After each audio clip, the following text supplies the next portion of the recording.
My friend of over 3 decades, Alex Perilli, joins me for this deeply connected conversation today. As some of you might know about me, I grew up in the Pentecostal church in Adelaide.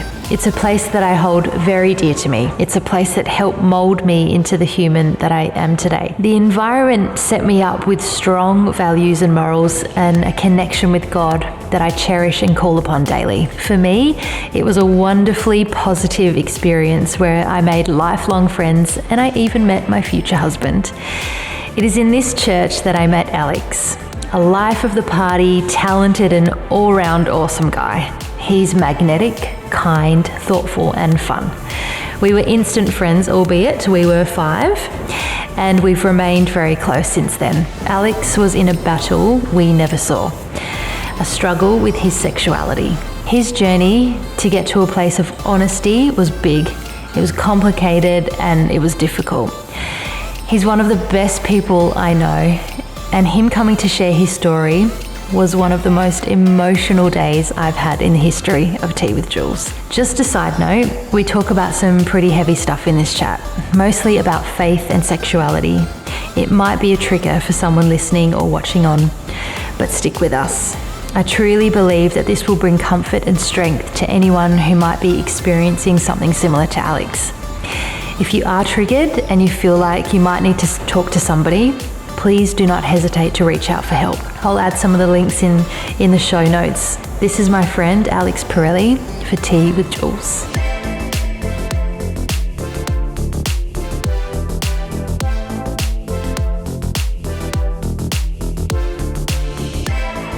Hello, Alex. Julesy. Welcome to Tea with Jules. This feels slightly odd because you are my friend since I was 5, and now, you've been at my house a number of times, at all of my houses actually.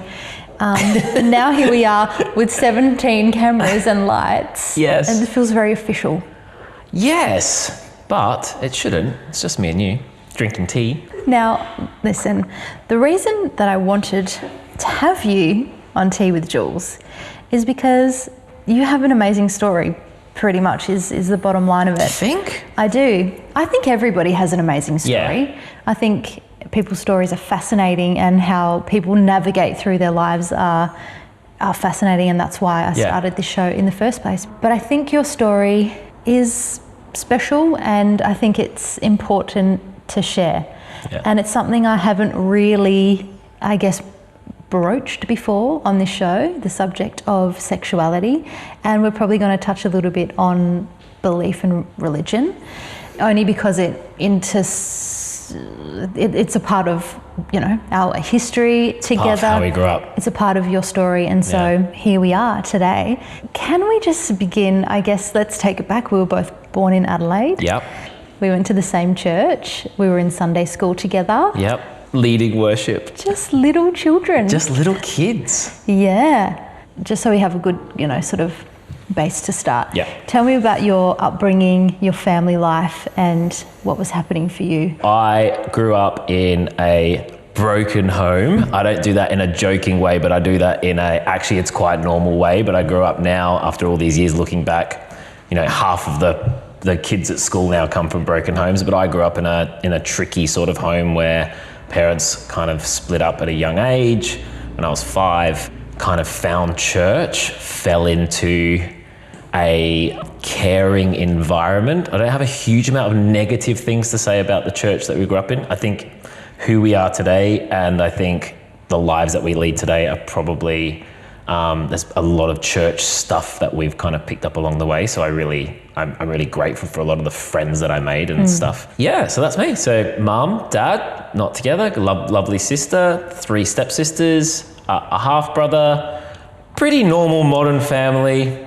But wait, you lived with who?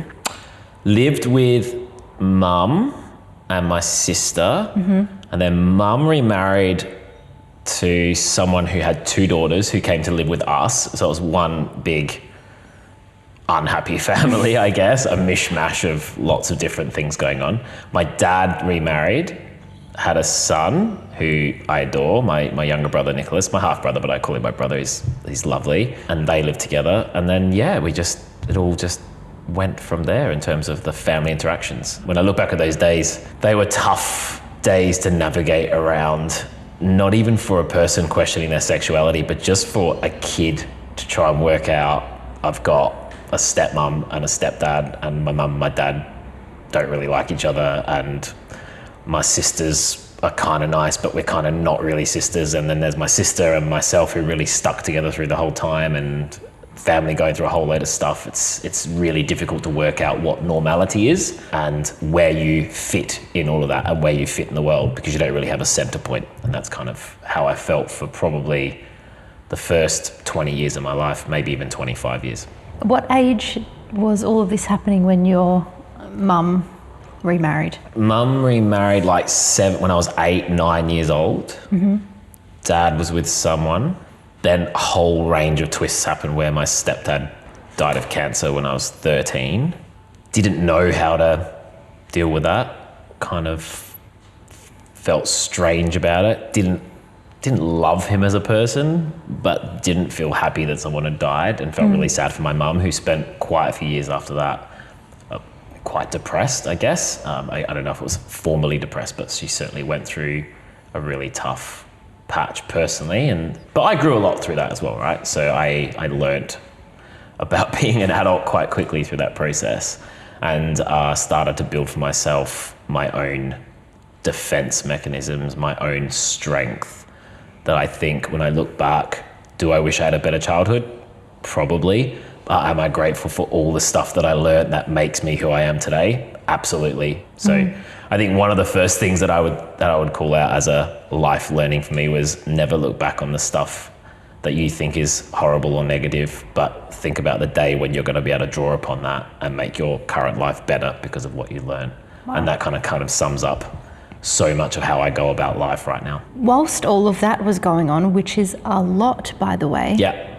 And in my opinion, you say that's normal. I don't think that's like most people's normal. Yeah. Certainly not for me, who came from a mum and a dad and 2 brothers, and that was that. Yeah. That's all I had to deal with at home. So even just surviving that is incredible. Only thing I agree, it's not normal on the surface of how we've defined the constructs of family and how we've defined how life should go. But everyone's got their own like monster or their own thing that's impossible to explain. So while mine might be a more generic version of what not normal is, the difference between that and individual people's journey, whether it be bulimia or some sort of mental illness or whatever it might be. So whilst I agree with you in some cases, but it's an outward view of what not normal is. But I think everyone has their own. And that's one of the big realizations for me, to not feel special about my story, right. To definitely not undermine my story and make sure that my story helps people, but not to feel special or wallow in pity of an unfortunate upbringing when everyone's got their own battles. Yep. It's not playing the victim card, I guess. Yes. Yes. Exactly to your point. This is the reason I want you here, because this Tea with Jules experience is solely here to help people on their journey. I hope that whatever they catch from whoever is sitting on this couch helps them propel forward. So in the midst of all of that that's happening at home, we are going to church, and we grew up in a Pentecostal Christian church. We sure did. Praise Jesus. Quite a big church, about a 3,000 seater. It was a good time. Like you said, we made our friends there. We played in the band. We sang. we jumped. We jumped. we went to youth group. Yep. We, like you played keyboards. We wrote songs. Yep. It was a really fun experience. And I was just sort of reminiscing in somebody else's interview today about how it really does mold a part of you and who you are and who you end up being. There's a part of you that always has that sense of faith and belief, and that, sense that something is happening that's bigger than you, taking care of things. I loved that growing up. I loved that I had that and my church friends and that environment of positivity and helping others and, you know, all of that good stuff that comes out of church. I absolutely love that. As a result, you know, I have a great faith and belief in God from that. So that aside, we were doing that together, but all the while, and unbeknownst to us who were your closest friends at the time, you had questions about your sexuality. Can you share with me what was going on for you? Yeah, I knew when I was 10. Everybody always asked me who my first crush was or how did I know. In a really innocent way, I went and saw Casper the Ghost at the cinema, and Casper turns into Devon Sauer at the end, where he gets a boy. into a boy. And I remember thinking, oh my God. Obviously nothing sexual or anything like that, just 10 years old, just looking at this boy and just like butterflies and just thinking, that's something a little bit strange that I didn't expect to feel. And I didn't really know what it was. Like I didn't go, oh my God, I'm gay, or I had no concept of what that meant. All I knew was that I had a strange feeling in my stomach and I like felt really like happy and excited to see Devon Sauer or Casper turn into a boy. So then you go from 10 to 13, when then at 13 you start to develop like your teenager feelings and you start to then read what's going on around you. And obviously I had no conception really of what being gay was. Nobody in my life was gay, and growing up in a Pentecostal church, you're not taught anything about sexuality. That was a really interesting kind of like dilemma in my brain, that the very core of what I felt and who I was, I kind of knew nothing about and was told nothing about. And then eventually when I was told about it, I was told it was wrong. That's the moment when you've got those two forces playing against each other, the core of who you are and the core of what you believe clashing. That makes life very difficult. So what did you do with that dilemma? I didn't do anything for 15 years. And so not nothing, but like I didn't find the answer for 15 years. And you internally were torn between the feelings of who you are, DNA to the core, how you feel, how you were born, and being in an environment that was saying, well, just more of an ignorant fact that, you know, none of us really knew anything about that or talked about it or thought about it. It wasn't top of mind at all. And this is where I guess our stories collide. That because of how we were brought up, I didn't know another gay person. I didn't know a gay person. I had never thought about it really before. I knew it existed, but I had never formed my own opinion of what that meant in my own life and brain. It wasn't for me personally that I was judgmental towards somebody being gay, because I'm not a judgmental person. It was more the ignorance that I didn't know about it. I'm just trying to paint a picture of how it would have been for you growing up with not a soul to share that with that would understand it or felt like you couldn't share about it. Yeah, that's two big distinctions. Because I think for a big period of time, I didn't feel like I could share it with anybody. And I would wake up every single morning from the age of 10, probably to the age of 23, 24, maybe even up to 25. And without a shadow of a doubt, the first thought I had was about my sexuality. The first thought every day I woke up, it was the all-consuming thing in my life that every day I would wake up and I would go, I'm definitely gay, but I'm definitely a Christian, and I literally have no idea how I'm going to find the answer to marry those two things up. And I really don't know how I'm going to get out of this. Every single morning. I've said this to so many people as well. I reckon if somebody gave me a pill, almost like the Matrix, and said, you're going to be in debt to the tune of $50 million for the rest of your life, but if you take this pill when you're 15 years old, you could be straight, I absolutely would have done that. Because I literally had no answer as to what I was going to do. Because the very core of me knew that I was gay, even though I wasn't acting on it at that time, but the very core of me knew I was gay. And the very core of my beliefs said that being gay wasn't right. And I had nobody to talk to.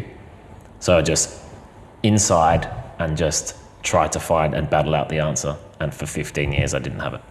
Did you ever put it into words to anyone? Yeah, but by force. So this is where it gets a bit tricky, because it's very difficult 15 years for a gay man to not act upon his feelings. In fact, some people would say it's probably difficult in 15 minutes for a gay man not to act upon his feelings. I started to explore what gay world was like, whether that be secretly online or whatnot, and then ended up, people from Adelaide will laugh, but ended up meeting someone randomly in a car at Paradise Interchange to have my first gay experience. All the people from Adelaide now, they will never look at Paradise Interchange the same way. But that forced me to, because, okay, so you think about this, right? So wait, can we just establish that yes. Paradise Interchange is a bus station? It's a bus station. Where you catch the bus. Yes. Mm-hmm. Probably not the best place for but when you're 15, 16, maybe I was 18 at the time, I can't remember, maybe 17. Did you just randomly meet a person? Met someone online and then met them. How unsafe as well, in a way, right? So one of the big problems I have with young people growing up in church or growing up in institutions that put things under the carpet or hide things or aren't transparent about things means that we're breeding a generation potentially of young people that are misinformed, and therefore that could be dangerous to their health and dangerous to their safety. So I didn't learn a lot about safe sex and a lot about, safety when it comes to other people, because I was taught nothing. Yeah, so I wasn't taught about condoms. I was taught not about sex. And in fact, I was taught don't even masturbate. So 25 years old, I get to London. We're fast forwarding quite a way through. I have my first sexual experiences. And one of my really good friends in London is the one that has to teach me about safe sex, which to many people watching this, they probably go, oh my God, that's so ridiculous. How does he not know about safe sex? But that's my point. It's like I grew up in an environment where I was taught nothing, and then all of a sudden I'm like a kid in a candy store in London, in a city where 1 in 10 gay men have HIV, and I'm thrown out there and I'm enjoying myself and I'm loving myself, but I'm completely misinformed, and I could have quite easily got myself into a lot of trouble. But going back to kind of how you feel when you're in that situation where you've done something that you shouldn't do. I get out of the car, I close the door, and I remember at that moment feeling that clash inside of me, which was, oh my God, I've just explored or satisfied something that I thought was right, but now I have the most immense shame and guilt. And within about 2 hours, I had called my youth pastor and I'd confessed to what I'd done. That's the level of battle and then shame that I felt as a result of that. The thing that broke me the most once, and we'll get to this, once we knew that you were gay, was how, exactly what you said before, if you could have taken a pill to change it all, you would have, and how you tried to not be gay. Yeah. You tried to go against the inner essence of your... I tried everything. Everything I tried, whether it be journaling, whether it be internet protection, safety things and mechanisms that my youth pastor had access to look at my history. I confessed to my youth pastors. I worked through counselling. I saw a psychiatrist for 2 years, a Christian psychiatrist for 2 years, paid psychiatrist every week, 2 years to dig in to work out why I might be gay. But forgetting all of those things, the most important thing that I did for 15 years is stayed true to my beliefs, and the whole 15 years pushed down those feelings and genuinely, in our church environment, wanted to be a Christian, wanted God to accept me, wanted God to change me, wanted a miracle, wanted to walk up to the front in these Pentecostal churches, get hands laid on me, and the spirit of homosexuality to mince out of me. Because of course, if the spirit of homosexuality was to leave a body, it would definitely be in a sassy mince. It never happened. I went to Jerusalem. Yeah.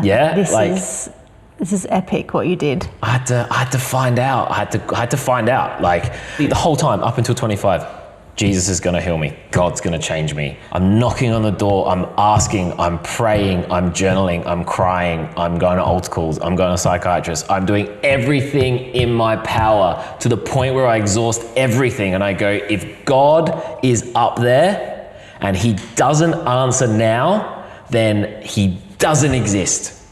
That's the point where I got to. And then I go, the last straw, the final last straw. I am going to go to the very place that my Bible says that all these stories come from, and I'm going to stand there in front of where the stone was rolled away, which is literally where I went with my journal, in Jerusalem, to where the stone was rolled away, and if he doesn't answer my cry there, then that's it, I'm done. I don't know whether this question will come, but I'm sure you'll ask it at some point, but it's, do I believe in God now? And we've talked about this so many times before. I don't know. Sorry.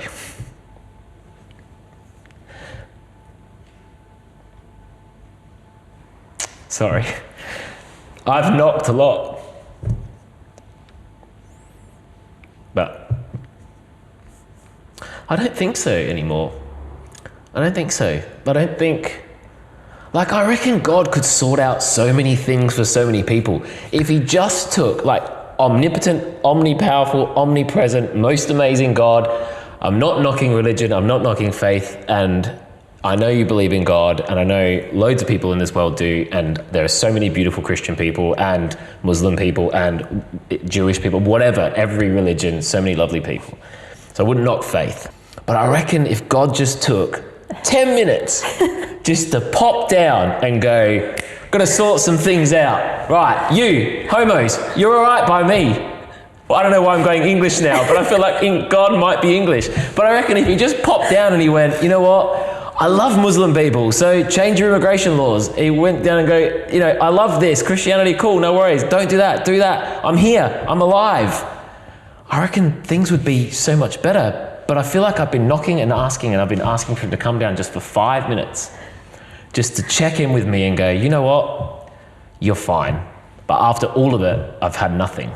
I haven't had a response. I haven't had anything. And I'm standing there at the rock, the stone that was rolled away, writing in my journal, and at the same time, I've got these loud American evangelical Christians running around me saying, Jesus touched that rock. And I was like, how the heck do you know? It's like 2,000 years ago, and it's like 5 levels of earth down. How on earth could you know that Jesus touched that rock? And then somebody else is like, Jesus died over there, and Jesus died over there, but Jesus died over there. And then the Coptic Christians believe that Jesus was died in this other part. And I went there and I was just like, you know what?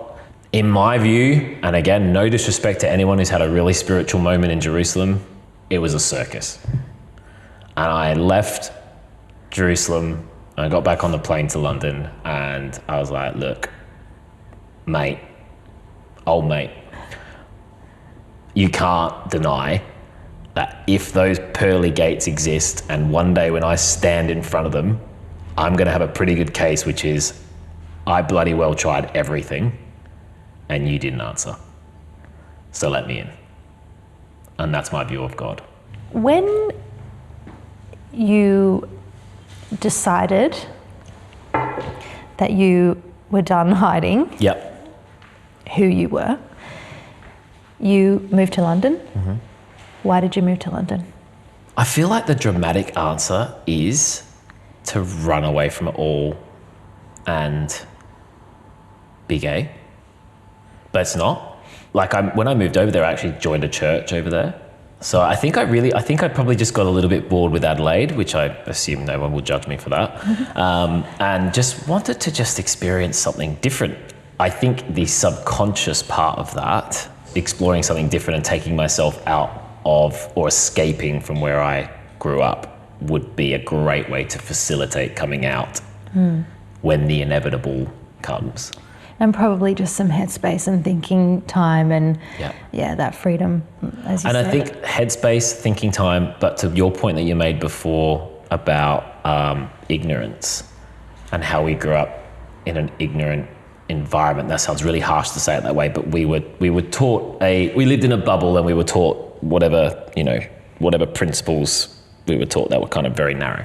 London opens up the learning of the world, even as simple as like watching BBC News versus Australian news and understanding that there's a world out there and there's so many things to learn, and there's so many different types of cultures and beliefs and thought processes and fashion types and languages and foods, and oh my goodness, like it's almost like a smorgasbord of like cultural like amazingness that you experience in London. And with that comes sexuality as well, and belief as well, and with that comes a more just a wider view of what could be acceptable and what is okay to live your life, as opposed to the kind of very narrow way that I felt like were the only options I had to live my life. So yes, it fostered the opportunity to be able to do that, and the headspace was amazing.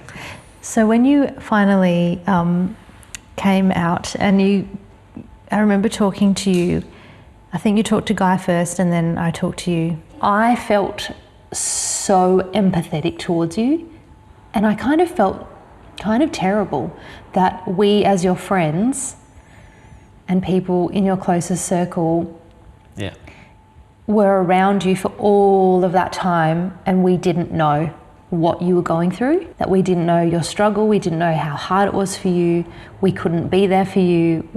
Like it hit me like a ton of bricks. Yeah. Backing that up with saying, even at 25 years old, I was still, I'd moved to Sydney at that point, and I was working in the fashion industry, so I had been far more exposed than I ever had been to gay people, and I had gay friends, and so I was around it a bit more, and so the exposure for me was actually a very good thing. And then so when you told me that, it's the empathy I think that I felt the most, and a little bit ashamed I hadn't been better for you.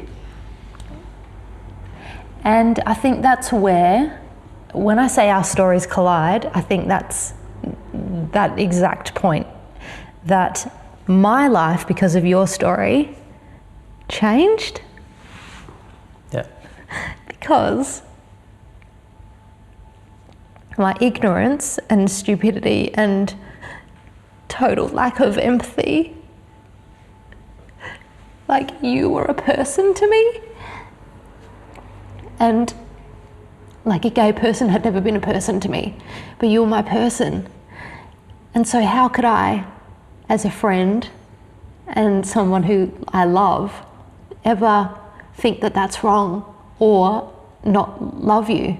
Yeah. And that's when everything changed for me. That's such a special way of looking at it, right? And it's absolutely how I now manage, say if people disagree with me being gay. So I'm going to quote a scripture, okay? Go ahead. Preach. One of the things that helps me accept different people's opinions and not get angry and not be sad about people not understanding me. So you talked about, you felt really, I guess you didn't use the word guilty, but you felt really sad that for so long you just didn't know, and so I was alone. So when Jesus was on the cross, and this is a big part of how I live my life now, and a reason why I'm very positive about people and about life in general, he said, "Father, forgive them, for they don't know what they're doing." I genuinely believe that 99% of the people that I interact with in my life and that are in the world are good people. Yeah? Not all of them agree with me being gay. Not all of them agree with a lot of things that I do or that you do. And in fact, the whole world has different opinions on stuff, and even act in a negative way and even do things that is horrible to other people. Yeah. But at the very core of them, they are good people who just don't know what they're doing because they've either been preconditioned to believe something, they've been taught a certain thing, they've been very narrow-minded, or they've just not been given exposure and experience to those things. So who am I to judge you and my friends and go, oh my God, they weren't there for me, I was so alone, when I had the complete understanding that it's all you guys knew. Yeah. And you know what? The person in Soho, in London, or on Sydney Harbour, who when my husband and I were holding hands and called us faggots, which is the most awful word in the world, in Sydney and London, mind you, in two of the gayest cities in the world. Sure, my initial reaction is anger and maybe even verging on hate. But when I step back and think about where they've come from, I would say that they're a really good person who have just been unfortunately influenced in a way that they're acting inappropriately or negatively or in a way that's hurtful to me. There will be people watching this who go, that is bullshit. I hate those people. I want to march in pride. I want to like scream and shout. And yes, I'm angry about that too. And I want to raise awareness and I want to do all those things, but don't let who you are and your soul and your happiness be downtrodden and hurt and leave you in a negative space. But flip it and go, actually, most people are good. And it's just unfortunate they've been taught things that make them look like they're not. But I hid it from you. I was so good. I used to date girls. I used to play football. I know. I followed really Port good. Power. I had the most hideous dress sense. I used to wear cargo shorts that went down to there. I never got my nails done. My eyebrows were basically like a caterpillar across my face, like a McDonald's sign.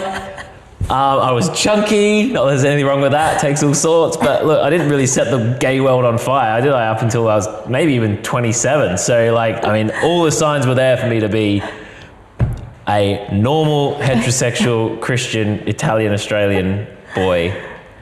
But inside was a massive queen, raring to get out and get my eyebrows threaded. Which you have great eyebrows. Your story will hopefully help somebody else who's smack bang in the middle of theirs. Our story of coming together as friends and having empathy towards each other, because in the end, love is what matters. Exactly. Loving each other through things, being kind to one another, having empathy. I think that is... And loving yourself. Loving your own I know that's self. such a cliche to say, but oh my gosh, if that 15-year-old kid waking up in the morning, crying, wanting that Matrix blue pill to make me straight, could just have a moment to go, who you are is totally fine and you're going to be so okay.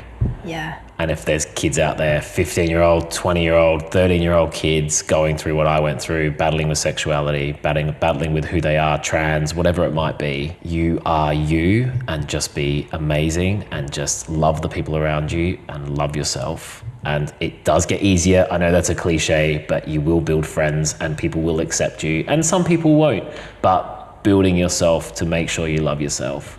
And one day you're going to be so happy about the person that you are, and you're going to take with you the learnings from the pain that you experience, and they're things that are going to make your life even better when you get older. Alex, we've gone there. We've gone there. We have gone there. And can I just say on a lighter note, like, you're actually one of the funniest people that I have ever met. So maybe we can do another episode where it's like more of a fun one. And we don't cry and we laugh more than we cry. Yeah. I thank you from the bottom of my heart for sharing that with me and my audience and the internet. I hope the message comes through strong to be yourself and to love yourself. Love you. Love you too.